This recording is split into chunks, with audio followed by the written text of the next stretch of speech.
Today I want to talk about posture. Oh, this is a loaded question. So I've talked about posture in terms of a couple different things, in terms of how we are staying stagnant postures when we're actually at our instrument. I've talked about muscle guarding, and today I want to talk about basic posture. So basic human anatomy posture, because we all need help with this. All of us, even us therapists. I think the only people that have perfect posture are maybe some dancers.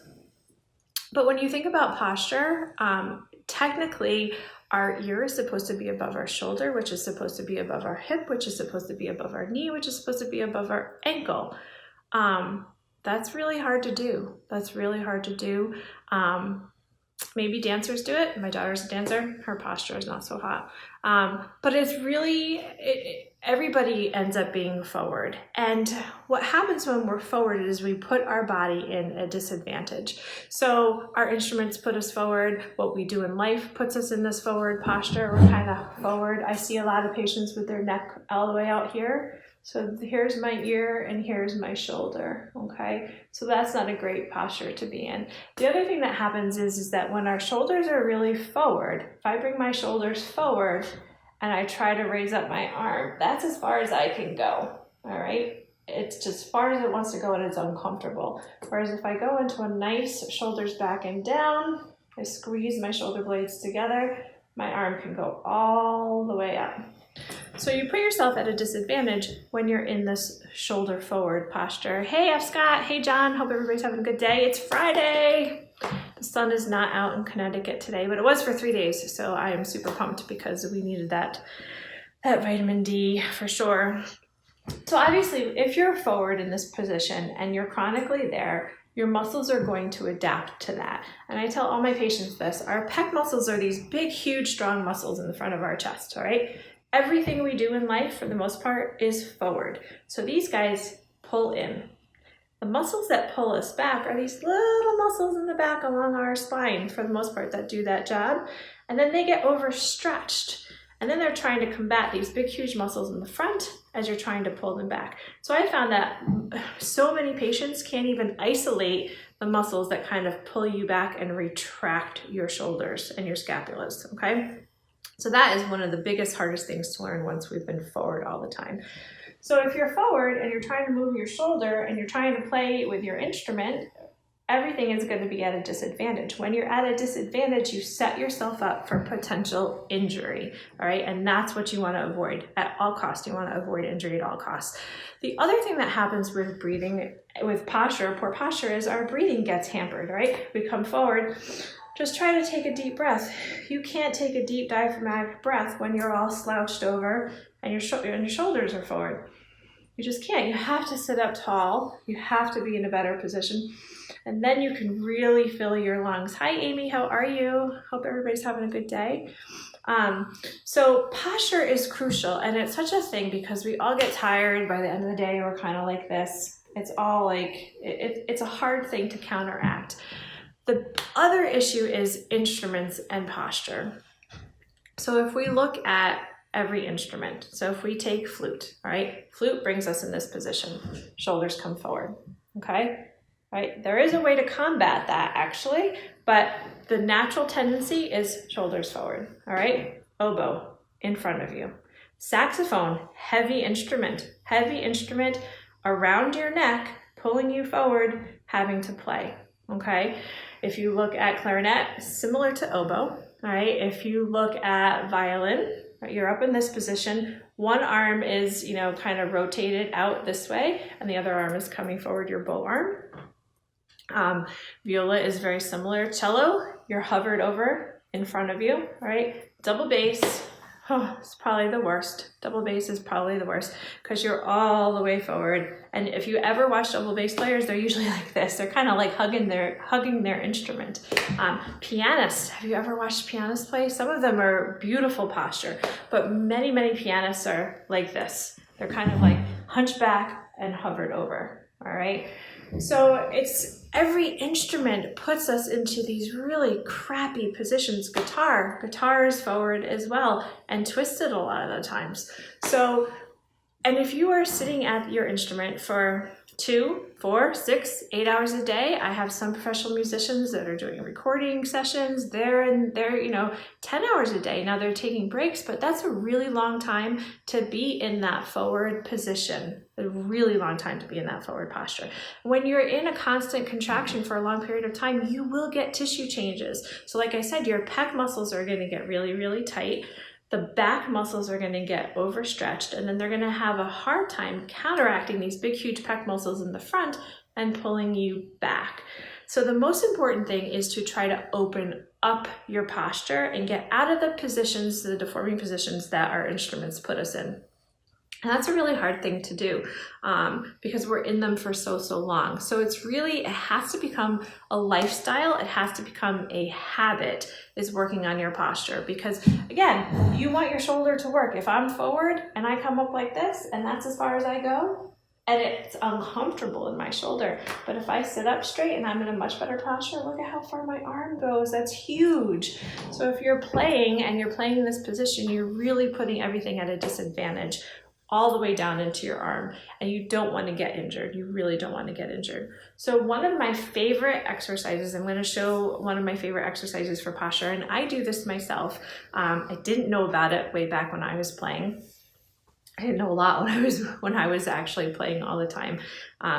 So that's part of my goal, is to like impart all this information on you guys so that you can go forward having as much information and as many tools in your toolkit to stay healthy.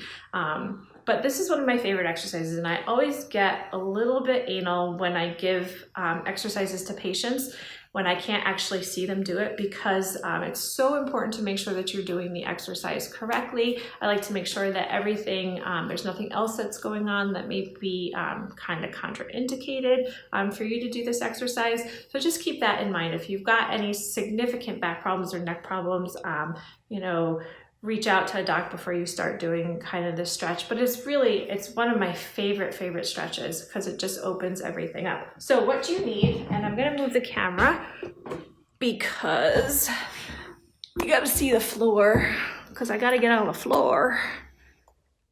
There's my little setup there. Move my chair out of the way. So what you need is one of these. This is a half foam bolster. All right, mine's a little crooked because it's kind of old, but you can get these on Amazon, or sometimes you can find them at Dick's Sporting Goods and that kind of thing. But shop around, because sometimes Amazon has them and they're really expensive. I get them from a medical supply place, and I think they're like $13 that I pay. And I think regular cost might be $15 or $16 to the general public. Amazon, I've seen them on for like $27, so you don't want to do that. This is just the white foam, so it's nice and firm, okay? And it's a half foam, and it's 6 inches this way and 36 inches this way, okay? And I like the half foam better than the full round bolster, because the full round bolster, I feel like people are trying too hard to balance on it, and it's really not, it's not something you want to be engaging a lot of your muscles to hold on your balance. You really want to be releasing things. So what you do is you're going to put this down on the floor and a pillow, okay? I like people to have their head supported on the pillow when they do this. So what you're going to do is you're going to come down and you're going to lay on the bolster, all right? Oh, I might fall asleep. And I'm going to have my head supported on the pillow, and the bolster is at the very base of my neck, okay? So I'm going to come down just a little bit, support my head on the pillow, and you're going to bend your knees so that your back doesn't arch. Because if you stretch your feet out, your lower back goes into kind of an arch position. And then what you're going to do is you're just going to lay in this position for about 2 minutes. And you're going to, while you're here, you're going to take nice, deep diaphragmatic breaths in through your nose and out through your mouth. And you will sort of feel little kinks here and there along your spine releasing.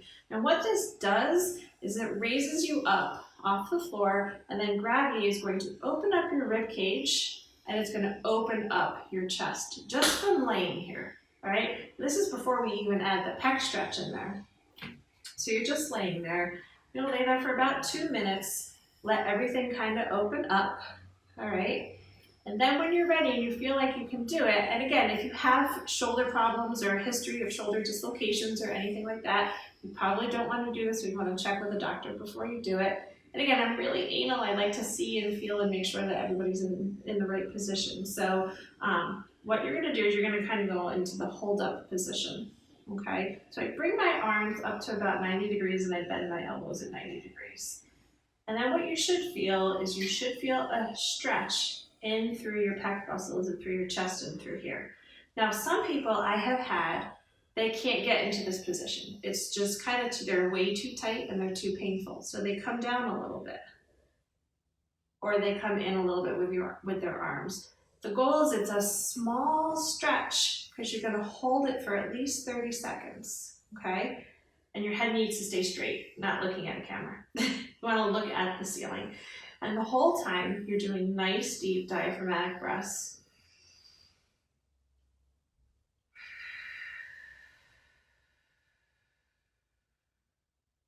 And as you hold that stretch, you're going to just feel your shoulders, sort of your arms just sort of kind of inching down towards the floor. And after about 30 seconds, you're going to come out of it and bring your arms down at your side or rest them on your belly. Keep breathing. You're going to do that for a minute. And then you're going to go back into the pec stretch after about a minute. All right. And again, 30 seconds, nice gentle stretch. And that's going to open all this up. And as you're on the bolster, it's going to open your rib cage up. So hopefully you can breathe a little bit better. And you're just going to, as you're on here too, it's also going to do some nice, just light myofascial release to your spinal muscles that are along the bolster as well, just from the pressure of your body on that. So intermittent pec stretches on and off, and you're going to do it for about 10 minutes. And I'm going to roll off. And when you're done, so I'm done, we're going to fast forward 10 minutes. That's a fast 10 minutes. You're going to roll off to the side, okay? And then you're going to just push yourself up, all right? And you're going to be dizzy and a little bit lightheaded, more likely than not. So you want to go slow. You definitely don't want to get up off of there and go really, really fast. So you want to go slow, sit for a second, and then what you will feel is when I do this, I feel like my spine is really, really clean. And I feel like everything has been opened and just so much more in a better alignment, all right? So the key with this is just be careful. Make sure that you are doing it correctly and safely, and that you're not having any increase in pain or anything like that. It should not hurt. It's a very gentle exercise. If you've got any shoulder issues or neck or back issues, just kind of check with your physician. But it's really a very gentle exercise, and it just is wonderful at opening up your chest and opening up your rib cage to help with that breathing and to help with that posture. Now, there's a whole other set of exercises to work on for posture, and it really depends on what's tight, what's not, where the issues are. So it's important to kind of get assessed so that you know what needs to be worked on, what muscles specifically need to be stretched, which ones need to be strengthened, and then which ones actually need tweaking, because there's a lot of times I end up tweaking exercises with patients. But this is a really great one to start with. It just opens you up twice a day, 10 minutes if you can add it into your cycle, that'd be great. And if you have a period where you're playing and you're practicing for like 4 hours, then make sure when you take your breaks, have one of your breaks be get on the bolster and just open your posture up. The key is to get out of that position where we're constantly forward. And our instruments, they just bring us forward all the time. And then if you're doing computer work on top of playing your instrument, you're forward all the time. So it's really, that's one of my big take homes is with posture, and we have to get out of the positions that our instruments put us in. Hey, Andy, you're catching me at the end. I just showed my favorite exercise. Andy probably knows this one, the bolster. When you lay on the bolster and you do intermittent pec stretches to open up your posture. So we were talking about how all the instruments put us into all these junky positions. and our forward posture all the time, and what happens with our mechanics of our shoulders and our arm when our posture is forward. So this is all something that we battle with. It's not a one-time fix and done. This is a lifetime habit that you have to kind of work on, and just know that it's a wellness thing for you. I do it. I probably need to do it more than I do. I'm forward all the time when I'm treating patients, when I'm at a computer. And I get symptoms when my posture is forward, and I can tell things will start to get cranky. So I throw myself on the bolster. No, not really throw myself, but I get down on the bolster, and I'm at home and I have 2 dogs. So it's always a lot of fun when you have dogs at home and they're like on your face, trying to lick you and kiss you. And then they're getting in the way when you're trying to do your pec stretch. But kick them out, or just, deal with them. Deal with their love when they're there. But this is a great exercise to do. If you have any questions about it, please holler. I'll talk a little bit more about posture as we move forward with all of this. And if you have questions, comment below, and I will see you guys next Friday. All right, have a good one. Bye.